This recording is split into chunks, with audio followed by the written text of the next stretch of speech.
باللہ من الشیطان الرجیم بسم اللہ الرحمن الرحیم۔ تو کل اللہ کی توفیق سے سورۃ الزلزال اس کا ترجمہ اور اس کی تفسیر ہم نے سیکھنے کی کوشش کی۔ تو آج ہم سورۃ العادیات یہ 100 نمبر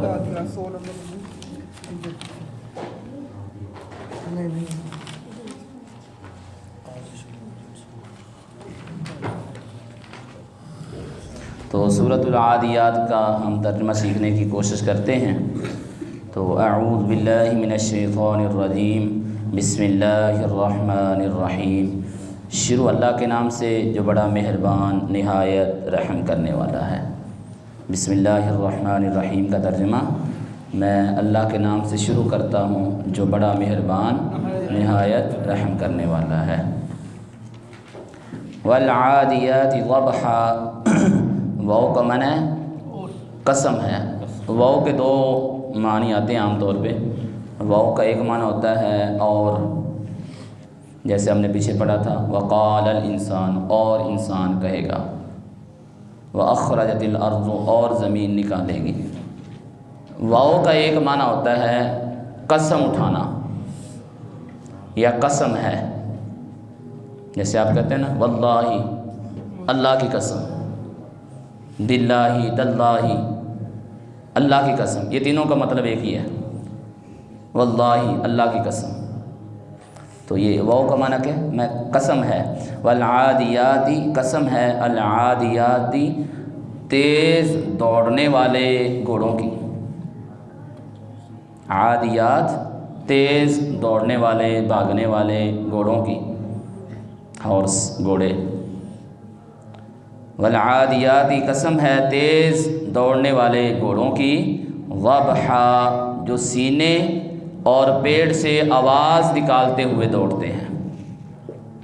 سینے یا سر پٹ دوڑتے ہیں۔ سر پٹ کا مطلب یہی ہے کہ جو سینے اور پیٹ سے آواز نکال کر دوڑتے ہیں۔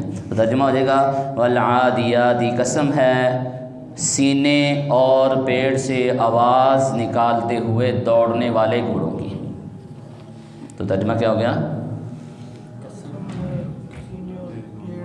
عادیات گھوڑوں کی، آواز نکالتے ہوئے دوڑتے ہیں۔ یہ بتاتے ہیں کیا ہے؟ والعادیات ضبحا، قسم ہے سینے اور پیٹ سے آواز نکالتے ہوئے دوڑنے والے گھوڑوں کی۔ عادیات کا معنی ہے دوڑنے والے، تیز دوڑنے والے، اور ضبحان کا معنی ہے پیٹ اور سینے سے آواز نکالتے ہوئے۔ تو پیٹ اور سینے سے آواز نکالتے ہوئے دوڑنے والے گھوڑوں کی قسم۔ یہ سمجھ آ گیا؟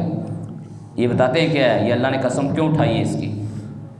فالموریاتی قدحا، پس قسم ہے الموریاتی، چنگاریاں نکالنے والے گھوڑوں کی، قدحا، سم مار کر، سم مار کر، چنگاریاں، آگ نکالنے والے گھوڑوں کی قسم۔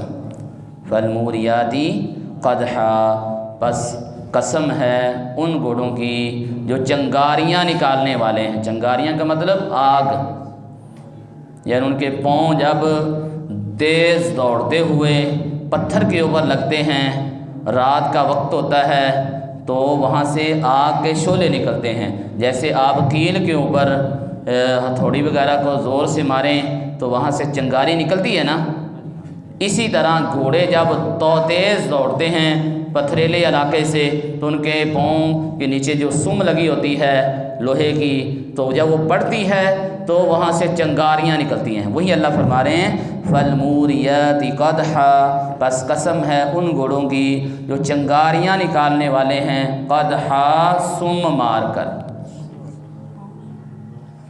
تو دونوں آیتوں کا ترجمہ ہو گیا والعادیات ضبحا، پس قسم ہے سینے اور پیٹ سے آواز نکالتے ہوئے تیز دوڑنے والے گھوڑوں کی، فالموریات قدحا، پس قسم ہے ان گھوڑوں کی جو چنگاریاں نکالنے والے ہیں، قدحا، سم مار کر۔ جو پاؤں کے نیچے لگی ہوتی لوہا وغیرہ ہے نا، وہ اس کو سم کہتے ہیں۔ فالمغیرات صبح، پس قسم ہے رات کو، صبح کے وقت، مغیراتی حملہ کرنے والے گھوڑوں کی، صبح کے وقت حملہ کرنے والے گھوڑوں کی قسم۔ مغیرات کہتے ہیں رات کے حملہ کرنا، حملہ آور ہونا، یلغار کرنا، اسی سے لفظ بڑا عمدہ اردو کا لفظ استعمال کرتے ہیں، یلغار کرنے والے، جیسے فوج یا کوئی سپاہی یا کوئی کمان وہ کسی پر حملہ آور ہوتی ہے تو اس کو کہتے ہیں فالمغیرات صبح، صبح کے وقت ہو تو وہ کہتے ہیں۔ بس وہ قسم ہے ان گھوڑوں کی جو حملہ کرنے والے ہیں صبح کے وقت۔ یہ 3 قسمیں ہوگی۔ چوتھی قسم ہے فَأَثَرْنَ بِهِ نَقْعًا، پس قسم ہے ان گھوڑوں کی فَأَثَرْنَ بِهِ نَقْعًا، جو اڑانے والے ہیں، بِهِ اس کے ساتھ، نقعا غبار کو، یعنی گھوڑے جب دوڑتے ہیں تیز، جب مٹی وغیرہ آتی ہے، میدان آتا ہے تو وہ دوڑتے ہوئے کیا اڑاتے ہیں؟ غبار۔ فَأَثَرْنَا، پس قسم ہے ان گھوڑوں کی جو بِهِ اس کے ساتھ، یعنی پاؤں سم کے ساتھ کیا نکالنے اڑانے والے ہیں، اثرنا کا معنی اڑانا، اڑانے والے ہیں اس کے ساتھ نقعا غبار کو۔ فَوَسَطْنَا، پس قسم ہے ان گھوڑوں کی جو گھس جانے والے ہیں، داخل ہو جانے والے ہیں، بِهِ اس کے ساتھ، جمعا بڑے لشکر میں، بڑی جماعت میں۔ سطنا اس کا وسط، یاد کرنے کا آسان طریقہ یہ، وسط کہتے ہیں درمیان کو، وسط کسے کہتے ہیں؟ درمیان میں، تو اس کا درمیان ہو جائے گا فَوَسَطْنَ بِهِ جَمْعًا، پس قسم ہے ان گھوڑوں کی جو داخل ہو جانے والے ہیں، گھس جانے والے ہیں اس کے ساتھ، جمعا ایک بڑی جماعت میں۔ یہ اللہ نے کتنی قسمیں اٹھائی ہیں؟ 5۔ پہلے یہ بات یاد رکھیں، پہلا مسئلہ کہ اللہ تبارک و تعالی جس چیز کی چاہیں قسم اٹھا سکتے ہیں۔ اللہ اپنی ذات کی قسم اٹھائیں، اللہ اپنی صفات کی قسم اٹھائیں، اللہ اپنی مخلوق کی قسم اٹھائیں، تو اللہ کے لیے یہ جائز ہے۔ لیکن انسان کو صرف اور صرف اللہ کی یا اللہ کے نام کی قسم اٹھانا اس کے لیے جائز ہے۔ مخلوق کی قسم اٹھانا، تیرے سر کی قسم، تیری محبت کی قسم، تیرے ماں باپ کی قسم، یہ سب شرک ہے۔ انسان کو صرف قسم اٹھانی چاہیے اللہ کی یا اللہ کے کسی، اللہ رحمان ہے اس کی قسم اٹھانا، اس کے رحمان ہونے کی قسم، اس کے بیت اللہ کے رب ہونے کی قسم، اس کے محمد صلی اللہ علیہ وسلم کے رب ہونے کی قسم، تو یہ قسم انسان کے لیے اٹھانا جائز ہے۔ اللہ کے لیے اللہ جس چیز کی چاہے، وہ کیونکہ خالق ہے، وہ جس چیز کی چاہے قسم اٹھا سکتا ہے۔ تو اللہ نے بہت سی قسمیں اٹھائی ہیں، یہاں پر اللہ نے گھوڑوں کی قسمیں اٹھائی ہیں۔ گھوڑوں کی ہی قسمیں یہاں کیوں اٹھائی ہیں یہ بیان کرتے ہیں۔ قسم اٹھائی جاتی ہے اس لیے کہ جو بعد والا کام آ رہا ہے نا اس کو ثابت کیا جا سکے، پختہ کیا جا سکے۔ آپ قسم اٹھا کے کسی کو یقین دلاتے ہیں کہ آپ جو بات کرنے لگے ہیں اس میں ذرہ بار بھی کوئی جھوٹ کی بات نہیں ہے، سب سچ ہے۔ قسم اسی لیے اٹھا جاتی ہے نا کہ جو وہ بات کر رہا ہے اس کی وہ گواہی دے کہ یہ سچا ہے۔ تو اللہ نے گھوڑوں کی یہاں قسمیں اٹھائی ہیں۔ گھوڑا ایک ایسا جانور ہے جو اللہ رب العالمین نے جس میں یہ خوبی رکھی ہے وہ اپنے مالک کا بڑا وفادار ہوتا ہے۔ گھوڑا اپنے مالک کا بڑا وفادار ہوتا ہے۔ جب اس کا مالک رات کے وقت اس کو اس کے جگہ سے نکالتا ہے، گھر سے نکالتا ہے، تو یہ اس کی فرما برداری کرتے ہوئے نکل پڑتا ہے۔ جب اس پر یہ سوار ہوتا ہے اس کا مالک، یہ اس کو لے کر دوڑنا شروع کر دیتا ہے، اور جتنا انسان اس کو دوڑاتا ہے وہ گھوڑا دوڑتا ہے۔ اس نے کبھی یہ نہیں کہا کہ میں تھک جاؤں گا، کبھی انکار نہیں کیا۔ اور پھر رات کے صبح ہوتے ہی وہ حملہ کریں اس کے گھوڑے کو لے کر، آپ اس پر سوار ہو کر مجاہد، تو وہ گھوڑا انکار نہیں کرتا، اڑی نہیں کرتا، گھوڑا نصری ہونا چاہیے، اصلی ہونا چاہیے۔ اور پھر وہ جب دوڑتا ہے اتنا تیز دوڑتا ہے کہ اس کے جہاں پر سم لگتے ہیں وہاں سے چنگاریاں نکلتی ہیں، وہاں مٹی ہے تو غبار اڑتی ہے، اور وہ یہ بھی پرواہ نہیں کرتا کوئی بڑا لشکر ہے اس کے درمیان میں جا کر وہ گھوڑا جو ہے تباہی مچا دیتا ہے، دشمن کو ختم کر دیتا ہے۔ یہ اللہ نے قسم اٹھائی کہ یہ کتنا وفادار جانور ہے۔ یہ مجاہد کا گھوڑا ہو یا کسی بھی کا گھوڑا ہو، کافر کا بھی گھوڑا، وہ اپنے آقا اور مالک کا وفادار ہوتا ہے۔ گھوڑا جس کا بھی ہو، وہ مجاہد کا گھوڑا ہو، وہ کسی اور کا گھوڑا ہو، جس کی تربیت جس کو کھلاتا وہ ہے، جس کی حفاظت بندہ کرتا ہے، تو وہ جانور کیا ہے؟ ایک عام جانور اتنا وفادار ہوتا ہے۔ یہ تو ہو گیا اس کا، یہ آیات نازل کرنے کا مقصد اللہ بات کیا ثابت کرنا چاہتے ہیں آگے، کہ ان الانسان، بے شک انسان، لربہ، اپنے رب کا، لکنود، بڑا ناشکرا ہے۔ کہ یہ جانور جو بڑا فرما بردار ہے، کہ اس نے کھانا کھلایا، بس اس کو سنبھالا، اس کو باندھا چھوڑا اور اس کو کچھ سکھلایا، وہ اتنا وفادار ہو گیا، اب وہ جدھر بھی اس کو لے کر جاتا ہے وہ چلتا ہے۔ لیکن ان الانسان، بے شک انسان، لربہ، اپنے رب کا، لکنود، بڑا ناشکرا ہے۔ لکنود کا مطلب یہ ہے کہ جس کے بعد بڑی نعمتیں اللہ کی، لیکن اس کی زبان پر کبھی بھی شکریہ کا لفظ نہیں آتا، ہمیشہ یہ کہ میں تو لٹیا گیا، میرے کول کچھ نہیں، میرے کول تو ہے ہی کوئی، سانو اللہ نے دیتا کی۔ یہ ہے لکنود، کہ بے شک انسان اپنے رب کا بڑا ہی ناشکرا ہے، کہ اللہ کی اتنی نعمتیں ہیں اس انسان پر، اس میں وفاداری ہے ہی نہیں، مالک کی بات ماننا ہے ہی نہیں، اللہ کی نعمتوں کو یاد کرنا ہے ہی نہیں۔ گھوڑے کو دیکھ لو، یہ ہے۔ وَإِنَّهُ، بے شک یہ انسان، عَلَى ذَلِكَ، اس بات پر، لشہید، خود بھی گواہ ہے۔ انسان خود بھی اس بات کو مانتا ہے کہ میں اپنے رب کا بڑا ناشکرا ہوں، کہ یہ جانور اس بات پر بھی یہ گواہ ہے کہ یہ جانور میرا بڑا وفادار ہے، لیکن میرے اندر وفائی نہیں ہے، میں بے وفا ہوں۔ وَإِنَّهُ، بے شک یہ انسان، عَلَى ذَلِكَ، اس بات پر، لشہید، خود بھی کیا ہے؟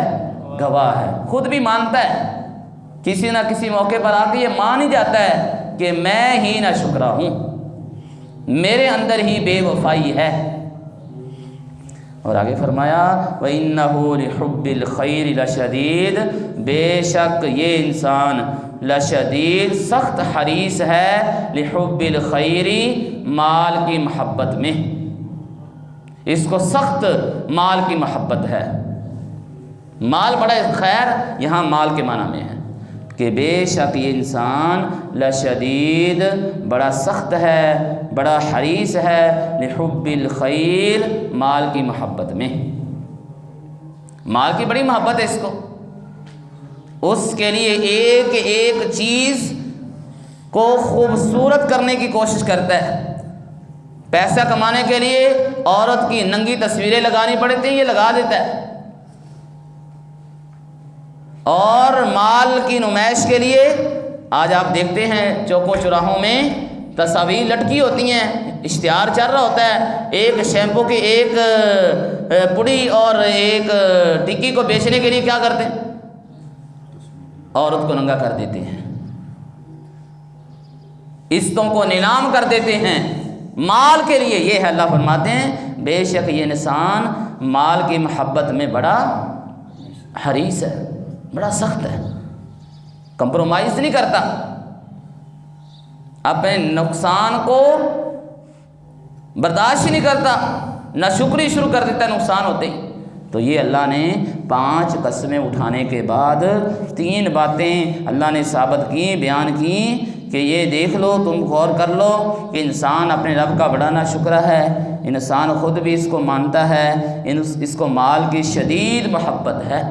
مال کی محبت ہونی چاہیے، ہر انسان کو ہے، کیونکہ یہ ایک ضرورت ہے، لیکن یہ محبت اللہ اور اس کے رسول کے مقابلے میں غالب نہیں آنی چاہیے۔ مال کی محبت جب یہ غالب آ گئی، یا یہ نافرمانیوں کی طرف لے جانے والا مال نہیں ہونا چاہیے۔ یہ مال اللہ کے ہاں ناپسند ہے۔ باقی حلال مال کمائیں، رکھیں، اس سے اپنی ضروریات کو پورا کریں، اپنے اہل و عیال، غریبوں، یتیموں، مسکینوں اور ضرورت مندوں کے حقوق کو ادا کریں، یہ بہترین مال ہے۔ لیکن جو مال اللہ کے دین سے روک دے، اسلام سے دور کرے، وہ مال کیا ہے؟ وہ وبا ہے، وہ بال ہے، اور وہ جہنم میں لے جانے کا ذریعہ ہے۔ تو آگے فرمایا، آگے آسان ہے، افلا یعلم، کیا نہیں جانتا یہ انسان، اذا بعثر، جب نکال دیا جائے گا، ما فی القبور، جو بھی قبروں میں ہے، نکال باہر کر دیا جائے گا جو بھی قبروں میں ہے۔ انسان سب کو پتہ ہے، پیچھے آپ پڑھ چکے ہیں کہ یہ زمین سب کچھ نکال دے گی۔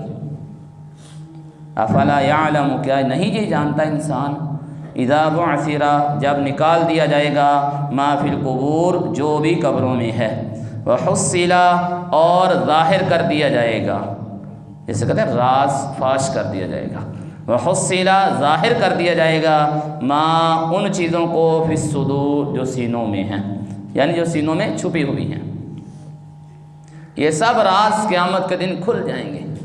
ان ربہم، کیونکہ بے شک، ربہم، ان کا رب، بہم، ان کو، یومئذ، اس دن، لخبیر، خوب خبر رکھنے والا ہوگا۔ تو بے شک ان کا رب اس دن ان کے بارے میں خوب خبردار ہوگا، خوب جاننے والا ہوگا۔ تو یہ سورہ مبارکہ جس میں اللہ تبارک و تعالیٰ نے انسان کی ناشکری کا ذکر کیا، انسان کے حالت کا ذکر کیا کہ اس کو مال سے بڑی محبت ہے، لیکن یہ بھول جاتا ہے کہ اس کو قبر میں رکھا جائے گا، پھر قبر سے نکالا جائے گا، اس کے دل میں جو چھپے راز ہیں وہ سب کیا کر دیے جائیں گے؟ ظاہر کر دیے جائیں گے۔ تو اس کو یہ بھی نہیں علم کہ اس کا رب اس کو دیکھ رہا ہے۔ یہ اس دن کہا، اللہ ہر وقت ہی بندے کو جانتے ہیں، لیکن قیامت کے دن انسان خود مان جائے گا کہ میرا رب مجھے کیا ہے؟ دیکھ رہا ہے، مجھے جاننے والا ہے، میرے بارے میں باخبر ہے۔ یہ تھوڑی سی صورت مشکل ہے، تو انشاءاللہ آپ اس کو دہرائیں گے تو انشاءاللہ آپ کو یاد ہو جائے گی۔ تو انشاءاللہ پڑھ لیں ایک دفعہ ساتھی۔